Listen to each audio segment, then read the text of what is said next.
Charlotte, thanks very much indeed for joining me. This is long overdue. We had have meant over the years to do this, never really happened. You tend to be behind the scenes often in if I could broadly call it the alternative media world. The booker, the placer, the producer for a number of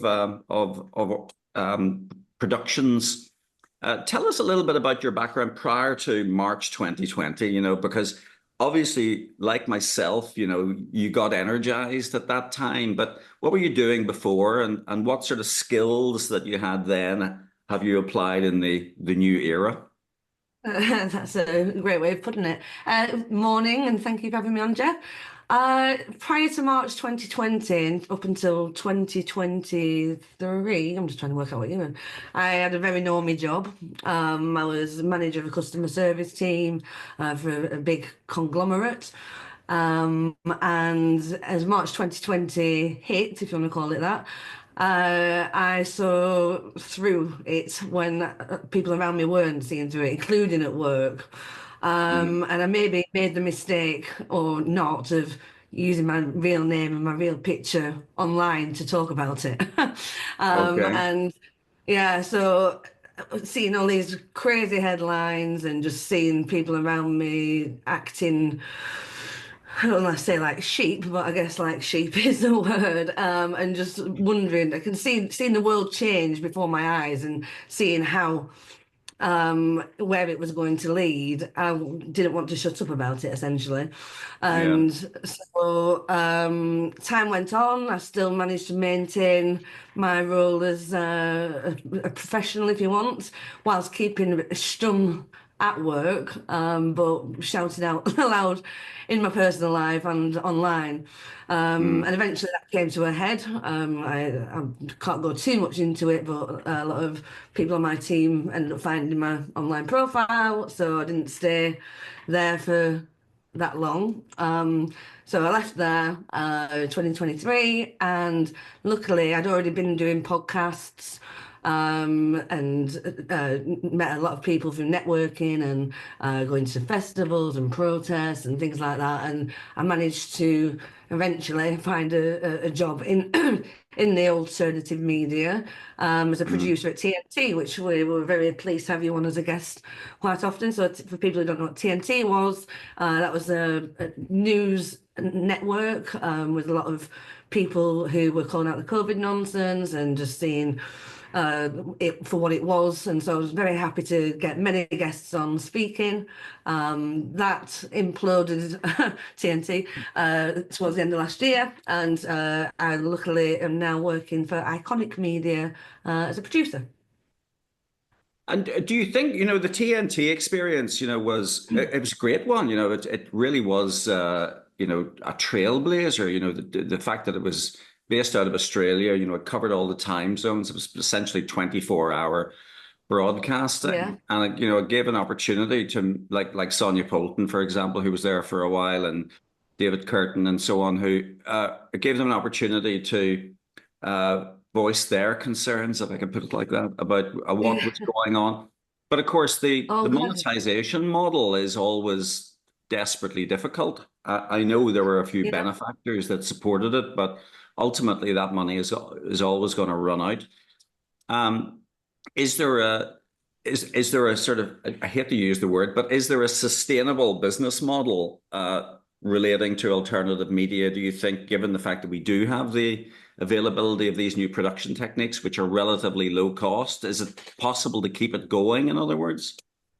I mean, I'd like to think so. I was extremely pleased to get a full-time job there for the money that I was getting, and for finally getting somewhere where I was not compromised for my views, and there was no agenda set really. There were a few different niggles that we had with the management about direction, but I felt free as soon as I landed that job after the trauma I'd gone through with a previous one.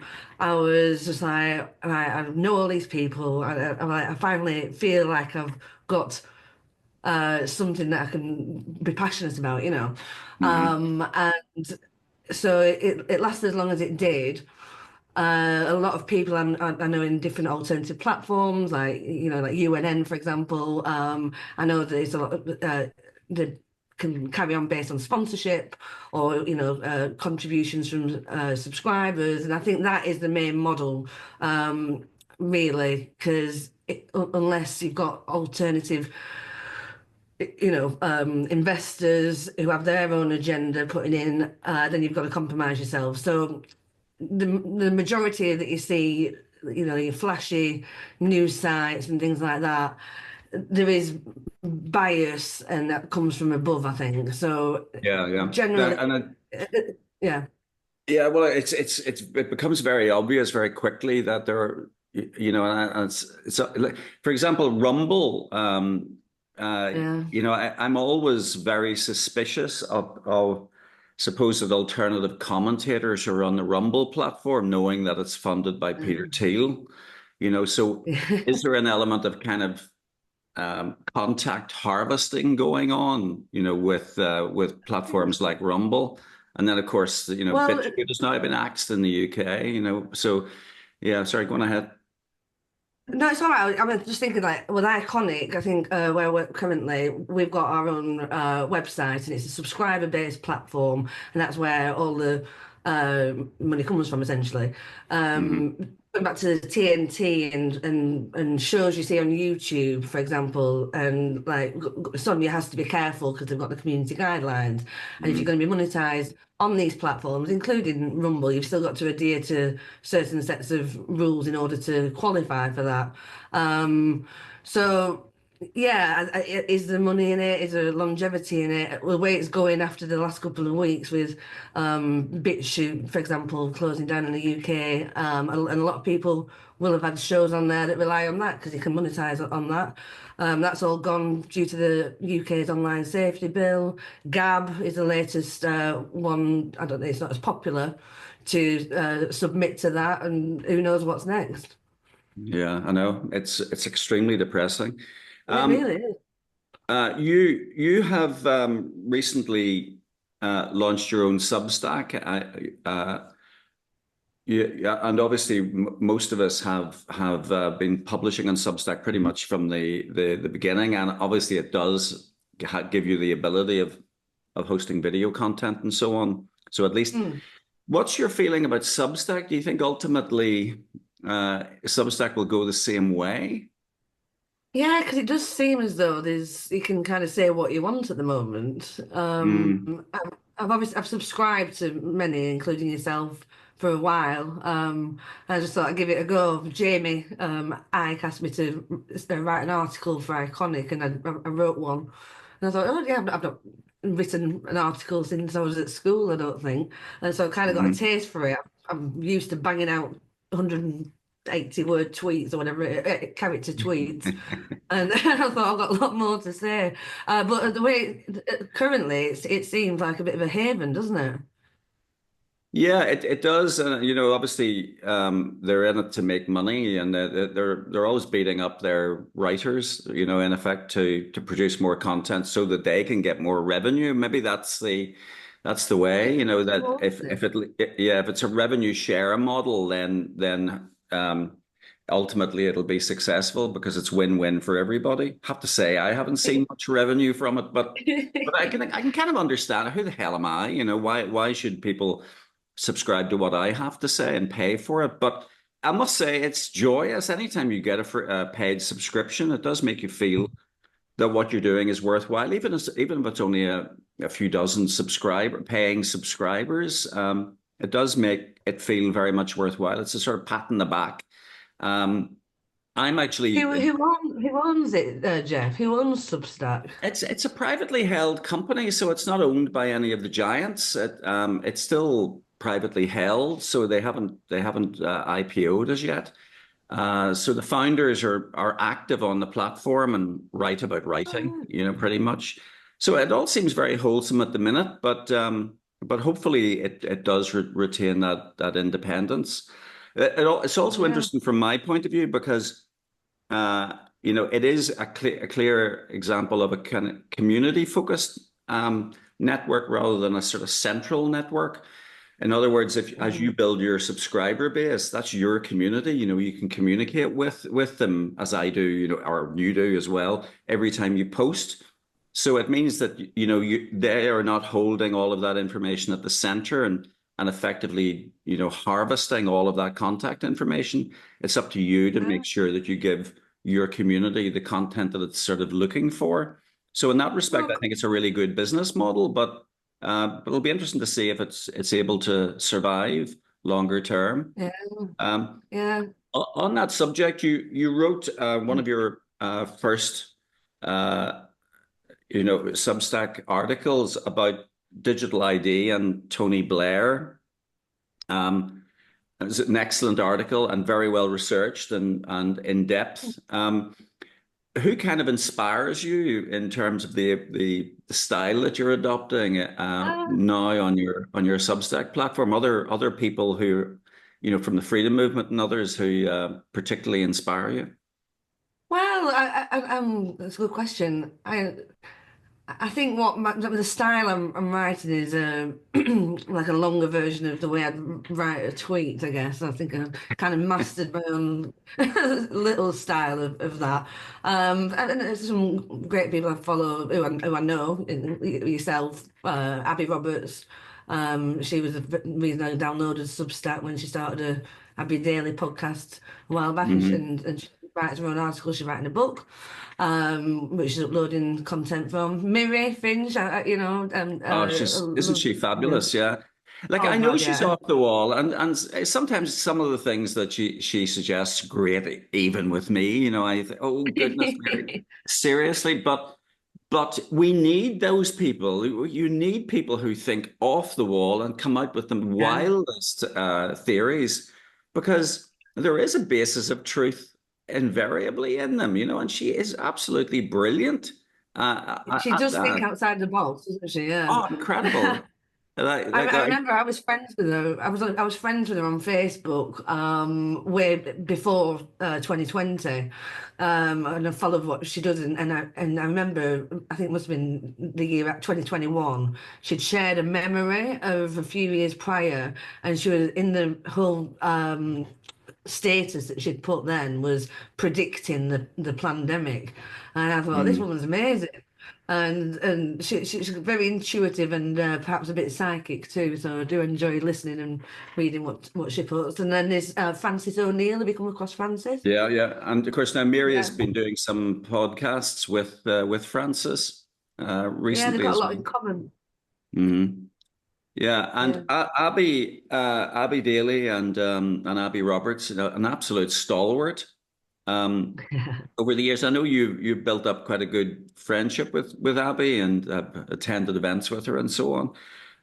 yeah, But it's clear that Abby also has been wrestling with her social media demons over the years too. Because it seems to me, and you would probably agree, I would imagine that the movement, if you could call it that, and it's not, of course, it's just a bunch of individuals spouting off, but tend to have sort of common views and overlaps.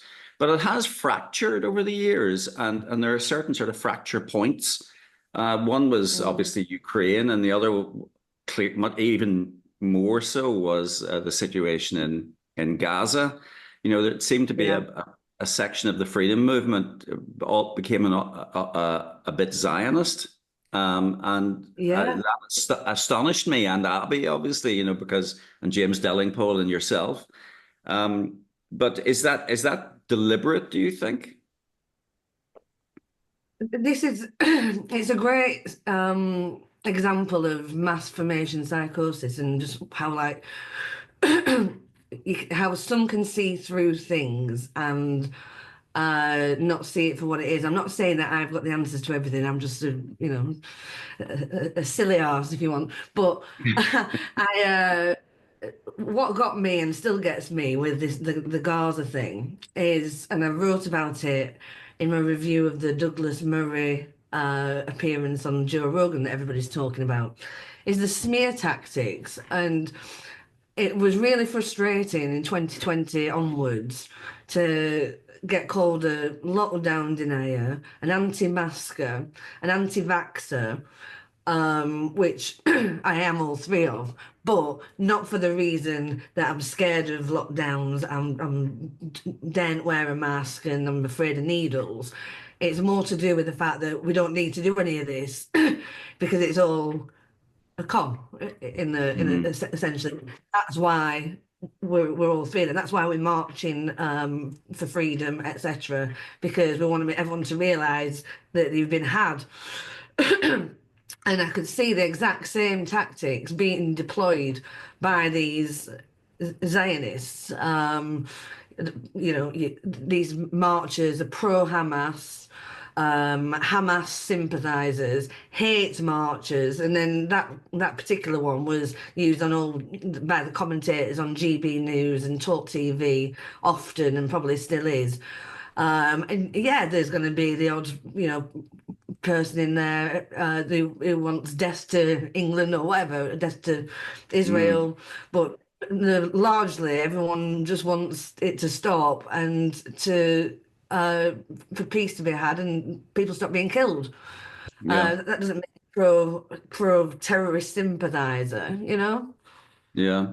Yeah, it would appear too that they do use that technique of seeding both, well, probably the Palestinian side with extreme individuals often in order to sort of provoke a reaction from the so-called far right.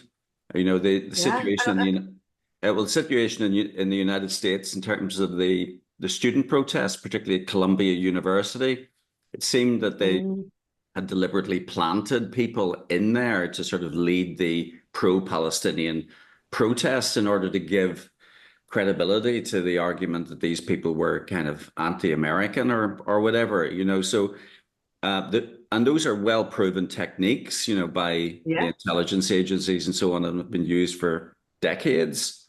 Um, but of course, then the result is that it gives additional credibility to people like Douglas Murray, you know, to come out with these sweeping, ridiculous statements that, you know, we're not attacking children in Gaza. We're actually attacking um, Hamas hiding behind children, etc. You know, absolutely absurd, anti-human positions, and yet he seems to get away with it. And now, of course, it's amplified by the entire Trump front bench team. Well, the day after the Rogan interview, Donald Trump came out and endorsed Douglas Murray's book, which spoke volumes, but we know that anyway. But back to your comment about the antagonists and things like that, even in the protests in London in 2020, 2021, there were certainly people planted there, in nationalist flags that were probably had swastikas on and things like that. Yeah, Even the Southport riots, there were questionable activity by certain individuals, if you followed them on the screen, that were causing issues. I think even at one point, I couldn't find a video when I tried to look not so long back. I remember seeing a video of the ambulance, one of the ambulances at the Southport, one of the Southport riots, reversing into the crowd at one point. Do you remember that? yeah, Did you yeah. see That's that? I right. can't find it Absolutely. anymore. Yeah, Yeah. yeah. Funny that, isn't it? Yeah, it is, of course. It's going to enrage people. And yeah, so it's just, if you can see the techniques that they use and are still using, then, and back to what you said, so a lot of these people who were there with me marching back then have now either been captured by the Reform UK uh, bandwagon and uh, now being driven to be completely Islamophobic as a result, if you know what I mean. So you're Yeah, either with the white Israelis, and if it could happen over there, it can happen to us, etc., etc. Whilst in the meantime, it caused engulfing this race riot back home. yeah. It's funny. It's uncannily similar to the political arguments that were used here in Northern Ireland for decades, possibly centuries. In other words, any any child who is born, excuse me, in Northern Ireland has to be defined as being Protestant or Catholic pretty much as from birth, regardless of regardless of what their faith or lack of faith turns out to be. Um, but so the political discourse here, certainly during the worst years of the Troubles, was always about the two tribes, and the only way that you could exercise your democratic freedom supposedly was to vote, obviously, in an election where the only political parties that were standing were clearly identified with Protestantism or Catholicism, or nationalism and unionism, and the two were supposed to be the same things pretty much. But now we see that playing out on the streets of England, where politics is being defined on the basis of either you're sort of a menu Christian in inverted commas, and opposed to the Islamification of the United Kingdom, or you're not, and therefore you're an enemy of the United Kingdom, or England, or whatever it might be. So they're turning the political discourse into a tribal debate, and it's happening before our eyes. I find the only way to resolve this impasse between the tribes is to determine what tribal membership you have by tracking you digitally. And so you've got Tony Blair behind you in the background. What motivated you to write the article, particularly about Blair vis-a-vis digital ID? Well, his face, whenever ever there's a crisis, is plastered everywhere. Going back to COVID and the threat that the unvaccinated were under and the pressure, he was plastered everywhere again, saying that the only answer is to implement digital ID to see who's been vaccinated and who has not. Now, in the article, I write about how when he was in power, they were on record saying that they were trying to find as many migrants to come into the UK as possible. So this is another manufactured crisis that they're trying to resolve by bringing digital ID. Now, the funny thing is, when Labour came into power last year, all they kept going on about is this black hole that the Tories left in the finance pot, and a lot of it was the waste that they spent during the pandemic. I maintain the idea that the track and trace that was implemented or not, the infrastructure was built and is still there with that money, and it wasn't a waste, so to speak. They know it's there. In the last week, 40 Labour MPs have signed a letter saying the way to solve this immigration, irregular migration crisis, as they call it, is by implementing digital ID. And this is on the same last few days as Tony Blair's released a video saying the same thing. Now, that is the end goal. We know that. A lot of us knew that before 2020. It's this new industrial revolution that is going to become upon us, which is on the government website, the whole technocracy thing. That's the goal. And in the last week as well, there's been a few different stories about how things are going digital, including in the next few years, going to the airport, you won't need a boarding pass, you won't need your passport, it'll be all digital and facial recognition. On the government's website, on gov.uk, there's a government wallet. It says it's not ready for use yet, but it's doing this, the whole convenience thing, and you won't have to have a driving license because it'll be in your government wallet. It'll be entirely optional. Where have we heard that before, Jeff? Yeah, and it's funny if they call it a wallet as well, because that implies that ultimately it might be a place where you'll keep your digital pound or pounds. Yeah. Particularly if, for people who are on benefits and so on, they'll probably rule it out. I interviewed some time ago Efrat Fenixon Oh, yeah. from Israel, and she outlined how the digital shekel is being rolled out in Israel, and initially will be for benefits claimants. So they'll only really get digital money in their digital shekel wallets or whatever they're going to be called. But clearly, Interesting. that's and the same companies are involved in all of these initiatives, um, pretty much everywhere, particularly Always seems to be Palantir, a test obviously. bed in Israel, doesn't it? Always seems to be a test bed in Yeah, Israel. It's where they rolled out the vaccine first, etc. yeah. In Um, fact, I think Netanyahu was very proud to say that they were a laboratory for the Pfizer vaccine. You know, goodness, his own people are laboratory rats for the rollout of an experimental vaccine. What yeah, he is the most repulsive individual. yeah. And the tyrant, not just of in Gaza, but also of his own people. And this is it's astonishing to me that people can't see this. Yeah, he's not got he could put him behind me there, and those would be his eyes. He's just repulsive to me. Yeah, But there's a lot of Jewish people and Americans with this allegiance to him, and he can't do no wrong in a lot of people's eyes. And I just can't. I can't look at him. yeah.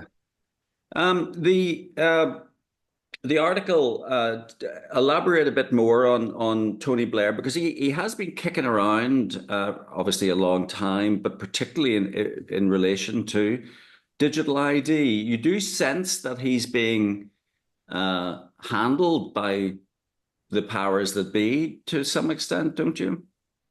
Yeah, oh, absolutely. I do right that he's certainly a frontman for this agenda, just like Bill Gates is for every cause he promotes. It's the agenda is the agenda, and we can argue all day about who runs that, whether it's the Committee of 300 and the people who run the world, etc. But yeah, he sold his soul a long time ago. We know that. Mm. And so him and his Tony Blair Global Institute, and who can forget Nigel Farage, when back in the COVID days, saying that Tony Blair should be the man to be the vaccine czar for the UK. And to be fair, he looked like he had a gun to his head when he was saying that in the video. Yeah. But yeah, he's got extraordinary power, hasn't he? Where everyone kind of worships at his feet. And will he be the next Klaus Schwab now that he's stepped down at the World Economic Forum? I'm sure he's pretty much paved the way for that kind of position. Yeah, absolutely. And it's been widely believed that Blair will step into Schwab's role in short order. But who knows, some other Yeah, equally revolting individual, no doubt. But there's a few of them. Yeah. Mary Finch has said, that she doesn't believe that organizations like the World Economic Forum and so on. And you mentioned the Committee 300 thing. And that paper, by the way, that you recently tweeted, is Oh fascinating. yeah. Yeah. Talk The a Jack little bit more Coleman about book. that. Yeah. Talk a Let me little just bit pull more it up about for that. you. I will read Mm, it out. It's only a short passage. It won't be a second. So, mhm. funnily enough, this book on the Committee of 300 is on the CIA website, funnily enough. So if you wanted to go and read it, you don't have to go and pay X amount of money from a bookshop. You can just go on the CIA website and download the PDF for free. And so I did do it about 3 years ago because I remember downloading it and sitting in the park and reading it. But this particular excerpt, so the book, if for anyone who's listening, is The Conspirators' Hierarchy, the Committee of 300, and it was published in 1982. And this particular excerpt says, at least 4 billion useless eaters shall be eliminated by the year 2050 by means of limited wars, organized epidemics of fatal rapid acting diseases and starvation. Energy, food, and water shall be kept at subsistence levels for the non-elite, starting with the white populations of Western Europe and North America, and then spreading to other races. The population of Canada, Western Europe, and the United States will be decimated more rapidly than on other continents until the world's population reaches a manageable level of 1 billion, of which 500 million will consist of Chinese and Japanese races, selected because they are people who have been regimented for centuries and who are accustomed to obeying authority without question. Now, that is just like I said, an excerpt of a book of many pages, which is on the CIA website. You can call it a conspiracy theory, like you can call the Great Reset book a conspiracy theory. I went in my awakening journey, if you want to call it that. I've, watched reams and reams of different things, and one of the things that used to pop up was a thing called the Georgia Guidestones, and so Hmm. in Georgia, South America, not South America, United Hmm. States. There was a great monument erected, really tall, feet after feet, and it had inscribings on it. In fact, I will get it up for you now. But it was very mysterious stone with a few directions, if you want, for humanity. And one of them was to say, it was similar to that, that humanity needs to be kept under a certain population, Hmm. population control, essentially. And that had been there since a couple of decades or so. And 2 years ago, it was in the news because somebody bulldozed it down. But nobody knew how it had got there. Nobody was allowed around it, and it was huge. I'll try and find what it said for you. So that was doing the rounds. Then also, in a similar vein, the Deagle document said similar to that. Have you ever read that one? No, no, no. Tell me more. It wasn't a document, but there's a website which was believed to be run by the military called Deagle.com, Deagle.com. And it had these Hmm. predictions for humanity um, and what the world will look like in the next 5 years, 10 years, whatever. And it said by 2025, I think it was 2025 or 2030, that the population in all these Western countries, including ourselves, will be reduced by a huge percentage.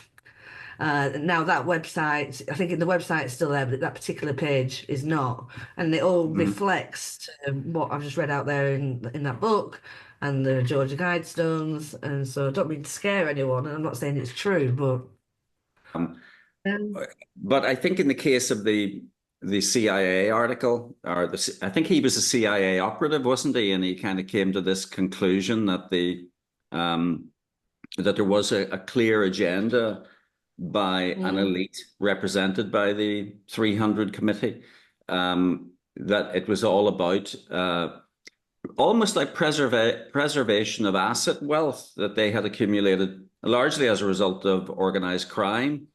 But mm, the overseers of the process uh, is essentially the CIA.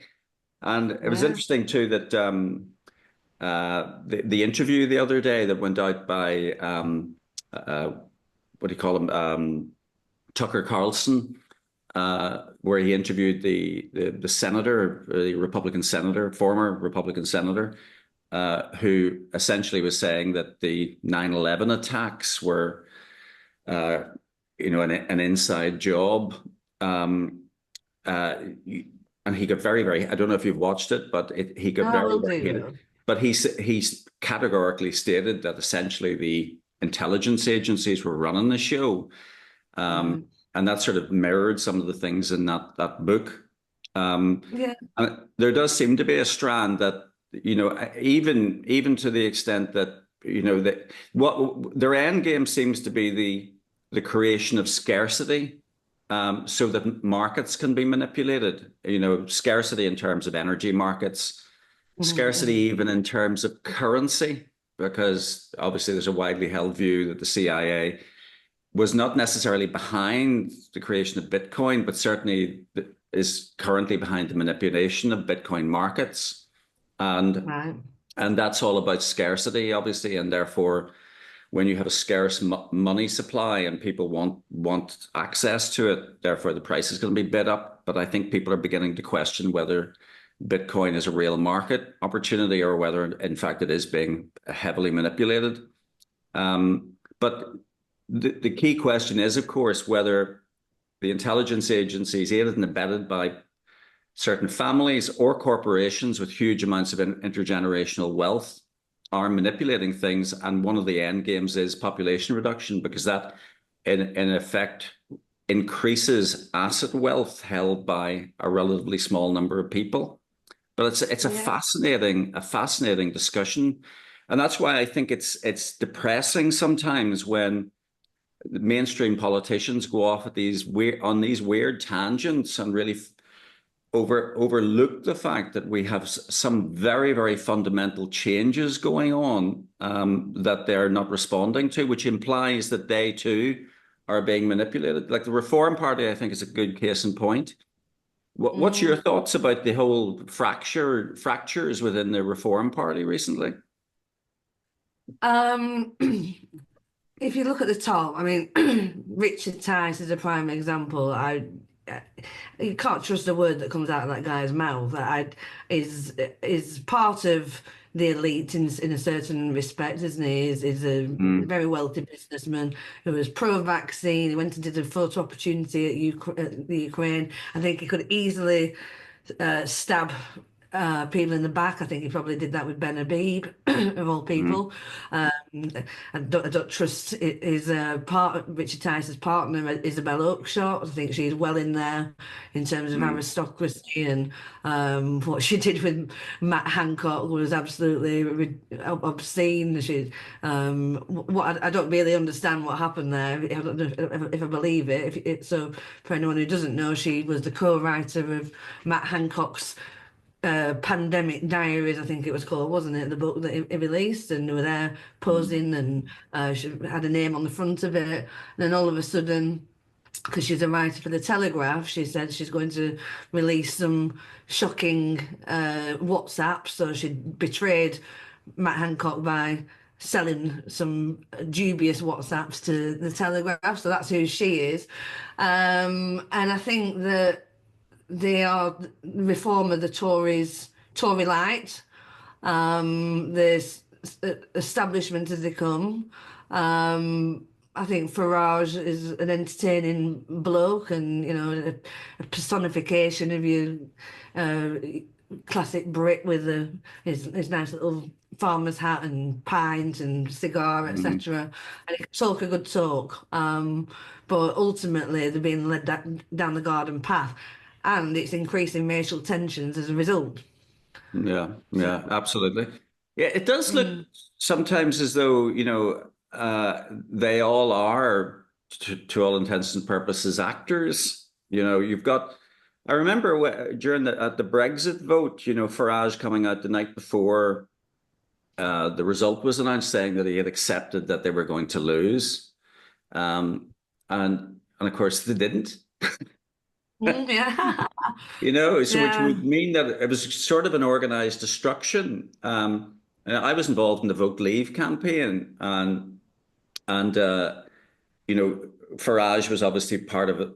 I can't remember what they were called now, but with the other campaign, which wasn't sort of officially endorsed and didn't get public money. Um, mm, but he essentially accepted defeat because I think that was the intended outcome. There was yeah, absolutely no way that this was going to be a successful outcome for the Leave campaign. But you get a similar impression that he is essentially a straw man. A limited hangout, personified, because he will yeah. pursue a particular course, but ultimately it seems to be doomed to failure. Case in point, when he went over to Mar-a-Lago after the inauguration and then came back with his tail between his legs because Elon Musk Oh God, uh, yeah. didn't think he was up to the task. But then there was The main after, thing, yeah, go on yeah. ahead. Sorry, Dan. The Go main ahead. thing with any of these political parties, no matter how fringe they might seem, is none of them are actually talking about the truth in what's going on, whether they know what's going on or not. I've had the pleasure, and it might sound controversial, of speaking to Nick Griffin often recently, and I recommend you getting him on, to be honest with you. He was demonized for telling the truth about immigration, for example.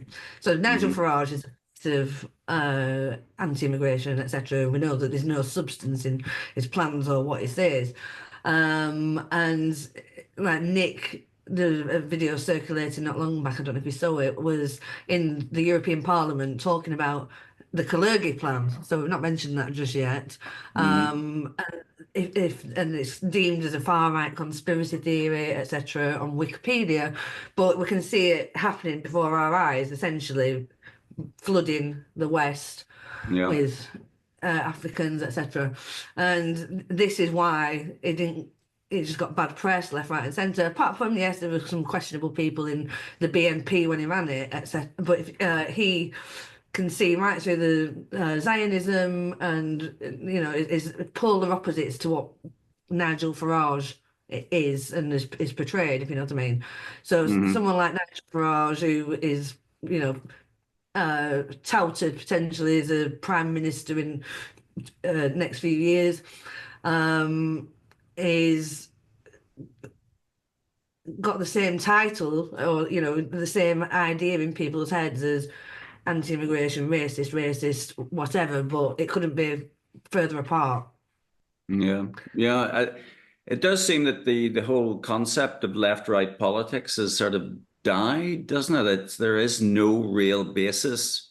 There's no ideological basis behind any of the political parties any longer. It's they're simply play acting because democracy essentially has died. There's no point voting. And we saw that at the most recent general election in the UK, where the turnout was so low that Labour got elected with what, 18% of the electoral registry vote, so it's ridiculous. It's only a pretense. We don't have Yeah, democracy. But the question is yeah. how things are going to organize themselves to create an alternative. I no answer, and I hate that's a really defeatist attitude to have. The system, I don't think there's a way of smashing it. I think if even if the likes of David Curtin managed to miraculously get a seat at Parliament, he's still got to pledge allegiance to the crown. And then Mm, how many good meaning, well-meaning folk who seem like upstanding, politicians or local MPs end up getting somehow compromised. They might go in there with all good intentions, and then it seems like a lot of them get bought off. yeah, Or what else do you think? Or sucked into the lifestyle and the system somehow that it corrupts them. yeah. Yeah, I think they're pretty much all compromised as well. And even getting onto selection lists, Yeah. that's completely rigged. Um, and it's very, very depressing. The latest warrior for the left, and I think if they come from that direction, from the start that they're discredited. Um, Oh. but is Gary Stevenson? He's been on everything. Apparently, you tweeted the other day that apparently he's going to be at Glastonbury. Um, he seems to have emerged from nowhere. He's another one of these appointed mouthpieces that has come from nowhere. Um, and he gets very, very angry uh, about the oppression of the working people, and also about wealth inequality. Again, Mm. is it happening on both sides? That we're being given these shills, and they seem to be defining the debate, and they're the only people that seem to get any mainstream media time. Yeah, no, I've not seen that much of him. I watched his Question Time appearance.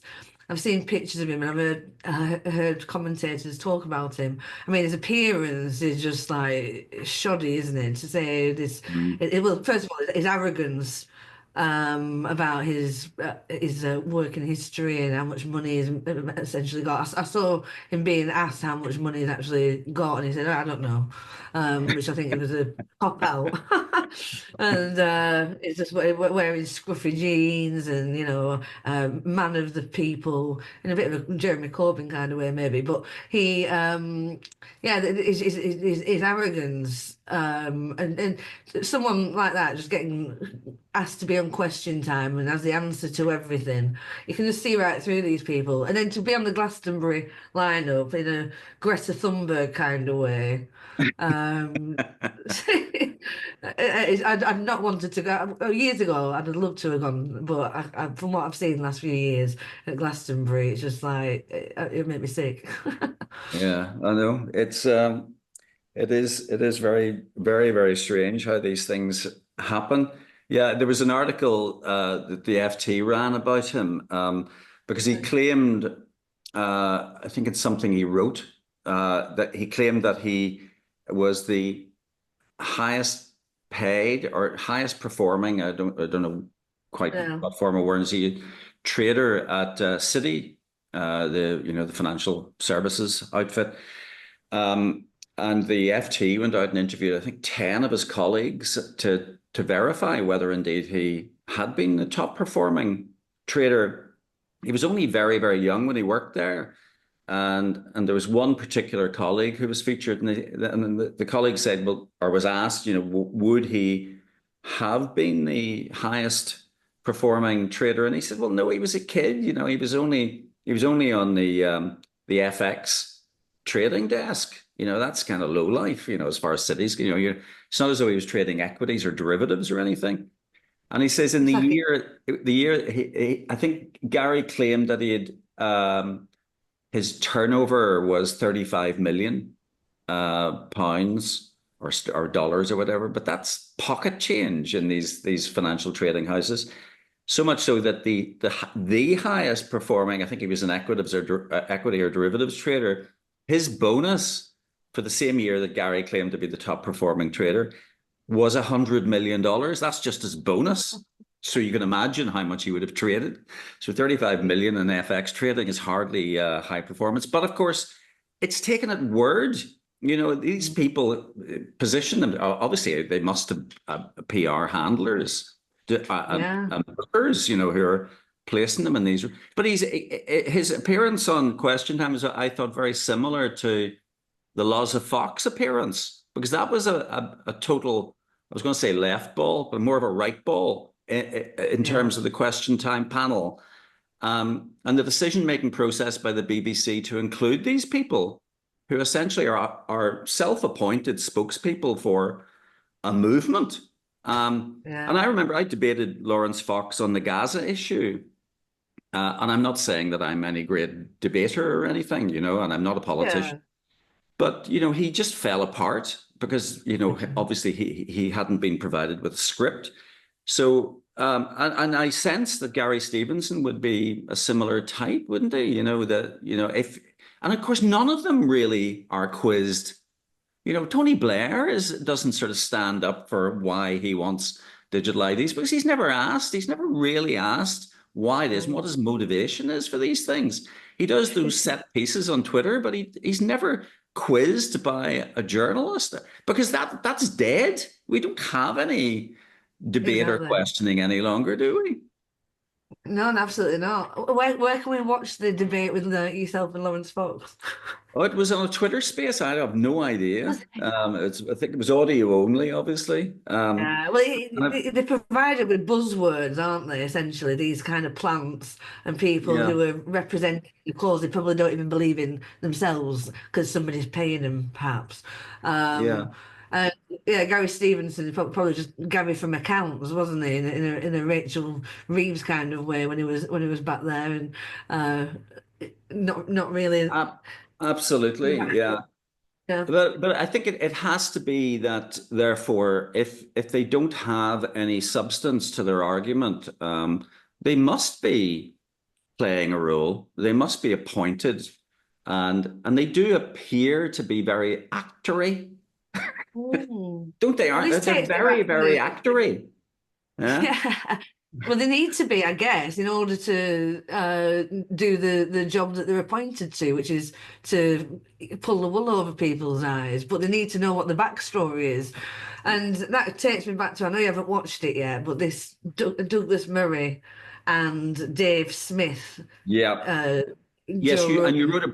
wrote just for those who are watching, you wrote a Yeah. brilliant review on Substack. Again, it goes into a great depth. But so give us Thank an you. overview, and I think the positioning of this is quite interesting because I have knocked the kind of podcast bros, and particularly Rogan's role in No, interviewing I'm all of not. I'm not. the Trump team, and it's interesting that he did at least give the opportunity to Dave Smith, the comedian, to have a debate with Douglas Murray. But tell us what happened. I apologize, I haven't watched it yet, but I will. But tell us what happened.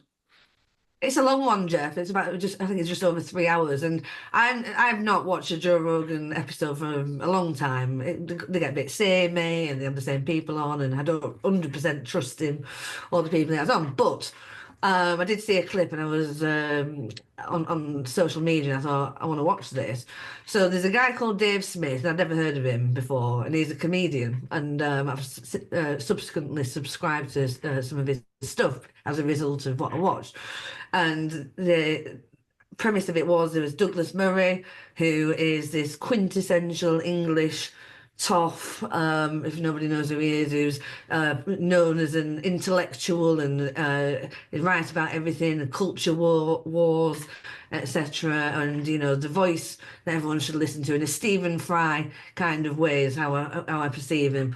And to be honest, before COVID, I didn't really know much about him either, but I was brought to my attention that it was scarce, it wasn't around, and people were looking for someone like him to say, what do you think about what's going on with all the measures, etc. And he did an interview where somebody asked him around that period, and he replied to say, oh, it's not in my wheelhouse. So to me, it seems that he was waiting in the wings to come out and be the voice of Israel, if you will, Mhm. for everything pro what they were doing on to be wheeled out for the mainstream media interviews, etc. And it was there on the front line when the war kicked off, and they had a special journalist outfit on, and it's just been everywhere. So he wasn't happy that Joe Rogan's been letting people on who've been criticising what Israel had been doing post October the 7th. So he thought he was going to wipe the floor with this Dave Smith, who's been quite critical. And again, like I said earlier, about these buzzwords and these smear tactics and not wanting to question or let anyone talk about anything that had happened in that region prior to October the 7th, which we've seen Piers Morgan do, but do you condemn Hamas and all that kind of stuff. And it just looked exasperated every time Dave Smith spoke, it was very eloquent and articulate, and he had valid points, and he really, in my opinion, wiped the floor with Douglas Murray, who is a shill of the highest order, especially after watching that. I thought it was anyway, but after watching that, it was just made me sick. Yeah. Well, of course, there's been a lot written about his involvement with Mossad and whether indeed he's in the employ of Mossad. And I don't think he would be embarrassed by that. You know, he's appeared on platforms with Netanyahu, getting awards for being a friend Yeah. of Israel, and some of his most recent book, I think, is overtly focused on Israel. You know, if Israel doesn't survive, the Middle East will fall, and so on and so forth. The Um, problem with it as well, Jeff, was the fact that um, his argument was weak. So mhm. the clip that I saw that went viral was where he said to Dave Smith, "And you've not even been to Gaza, and therefore, if you've not been to Gaza, you're not allowed an opinion about what's going on," Yeah. which breaks down any argument for almost any talking point that anyone ever, has in the Yeah. world in particular. Yeah, and if Murray was in Gaza, it was because he was handheld in there by the IDF, so they're only going to be giving him one perspective, aren't they? Yeah, exactly. I think. The other thing that the other reason I think that people got a bit suspicious of Joe Rogan in particular was because he always seemed to be, and he still is, peddling the idea that COVID was a real thing, that it was a genuine pandemic. I am of the view that cannot be any such thing as a pandemic because there's no such thing as viruses. Um, Yeah, yeah, but also, if there were such a thing as a virus, it couldn't possibly create a pandemic because by killing its host, and of course, COVID didn't even kill people, because it was the cold. So yeah. it was the treatment that killed people, a bit like cancer treatment. It tends to result in the death of the patient. So it's a big white elephant. It's a nonsense. But Rogan keeps peddling it, and of course, a lot of the so-called um, freedom, the sort of pharmaceutical commentators, if I could call them that, um, keep banging on about gain of function research being the big scandal about the fact that the virus was developed in a lab, uh, Yeah. and that's really being pushed by Rogan himself. So can we assume that by allowing more debate that perhaps Rogan and the other podcast bros are seeing the light? Or is this Well, really about just constantly providing a platform for this increasing sectarianism of our political discourse? I think so watching the Rogan thing with Murray, Murray was berating Dave Smith for being just a comedian and therefore not an expert or a historian, and therefore why should anyone listen Oh, to you, etc. And maybe two or maybe three times within the whole podcast, they kept saying, referencing back to, well, you can't trust experts because look what happened with the COVID lab leak mm. theory. And all three of them, that was something all three of them could agree on, that we were told a bunch of lies, but now it's all come out in the open about the lab leak. That was probably one of the most frustrating parts Mm. because if there were a lab leak and a virus so deadly, then why did they have to eradicate flu and then make up, use a PCR test, etc., that wasn't fit for purpose? Just doesn't make sense in any way, shape, or form. Yeah, and I think, and Abby Roberts, she re-substacked or retweeted her article a few years ago about Murray, in the respect that he was one of those sort of supposedly neocon alt-rights, whatever you want to call them, Yeah. who was wheeled out during lockdown to say, oh, lockdown was terrible, but he never criticized the vaccine or the vaccine rollout. And in fact, he didn't really focus too much in his previous Rogan interview, but he Mm. did when he did a one-to-one on on lockdown, even per se. He didn't seem to recognize that this was the most fundamental, uh, you know, um, derogation of human rights, that we have ever seen in human history, really, that hundreds of millions of people, billions of people were locked down in their homes and were, in many cases, subject to a mandatory vaccination program or certainly coerced into being vaccinated. He didn't seem to see that as being an infringement of human rights, which I found It's not in absolutely his astonishing. interest to, yeah, it's not in his interest to do so, is it? And let's have it right. He probably didn't take, it wasn't subjected to what everybody else was being told to do. He probably just flaunting it around in Israel or whatever, Yeah. and rubbing his shoulders with Donald Trump and co. So yeah, that is something he's obviously stayed away from on purpose, in order to be the actual voice of perceived reason for what's going on. And that's what I took from it all. Yeah. Well, I'm going to go and watch it, and thanks very much indeed for doing the review of it. Charlotte, tell us Yeah. a bit more about Iconic and your role there, and what Gareth and his team gets up to there. I know that he's been a very strong voice in the movement and does some great work. But tell us a little bit more.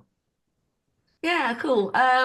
I've been a subscriber to Iconic. It's just five and a half years old, I think now. It was the inception was in 2019, and so they had a vision for the next few years of going to build on documentaries and lots of ideas for different shows. But then 2020 came about, and they had to kind of accelerate everything a little bit quicker than intended because there was lots to cover, and they were the voices of it, kind of thing. So yeah, so on and off over the years, I've been a subscriber, and when I joined in November last year, I couldn't believe how much work they've done. They've got a huge archive of original documentaries, films, lots of different series about all sorts.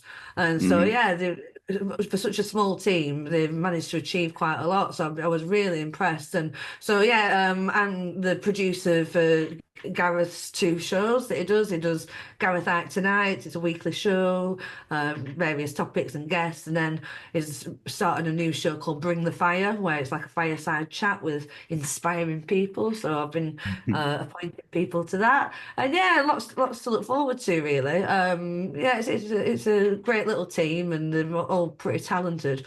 And it's a bit bizarre being in the office and David Icke being there every Thursday. A couple of years ago, I put a show on for James Dalrymple, and I don't know if you remember at the time, Jeff Yeah, yeah, and I David. remember it. I listened to the to Delingpole's podcast after the event. I sensed that Yeah. they didn't exactly get on brilliantly well with each other. Mm. Well, it was very bittersweet for me because I was so proud of myself. James had asked, we'd done a few things together, and James said, "Who can we get who's going to be like a really outstanding name, and people want to come and see the show?" And I think I said, "Oh, why don't we try and get David Icke?" And David was really up for it, and Gareth I were already friendly with, and so yeah, and then they didn't hit it off because uh, David isn't a Christian and James is, and James was annoyingly, if you're watching this, probing him on stage in front of everybody. It got a bit, like David's not going to budget his opinions and his world view, and James can Hmm. get a little aggy, should we say. Um, it didn't help that he started it off by talking about David Icke's appearance on Terry Wogan. So anyway, so there was a bit of a fallout, and then yeah, I was disappointed in that. But like, overall, it was a good show. A lot of people turned up on a rainy November Wednesday in Manchester. So yeah, and it went when Dave, that was the first time I'd ever spoken to him, and he knew who I was, and I was like, oh, and I was And seeing it every week. what about Gareth and Jamie and David? Do their views overlap completely, or do they ever have any sort of what if it's anything like my Um, family, my son and daughter often will take a polar opposite view to me on several issues. But what about those three? What do they always agree? I think that David's been a huge influence to them both in terms of the worldview. But they have different edges to them, like Gareth, for example, he's a relatable everyday lad. Hmm. And he's very impressive. I've spoken to him many times about he did a speech at a festival in Serbia last week, and I said to him, "Do you have bullet points and a bit of a notepad?" And he can just talk for hours and hours, and be engaging at the same time in a similar style to David, but it's in a different manner. It's in a more relatable kind of manner. So I Hmm. can imagine, David's getting older now, and Gareth will probably be the one to carry on the Ike name in that way, being on Hmm. stage and stuff like that. Jamie does his own shows, is very much into his health. And he's the CEO of Iconic, so it's Jamie's brainchild. So he's running the show. So they've Hmm. all got different positives. So yeah. Hmm. Well, listen, thanks very much indeed for taking the time to have a chat with me this morning, and wish you every success at Iconic. And please send my regards to the team. I do I watch what will. they do with interest. And You'll have to and come on Charlotte, one day. lovely to meet you at last, virtually, but hopefully we'll get together again soon. I hope so, very much so. Oh, thanks, Jeff.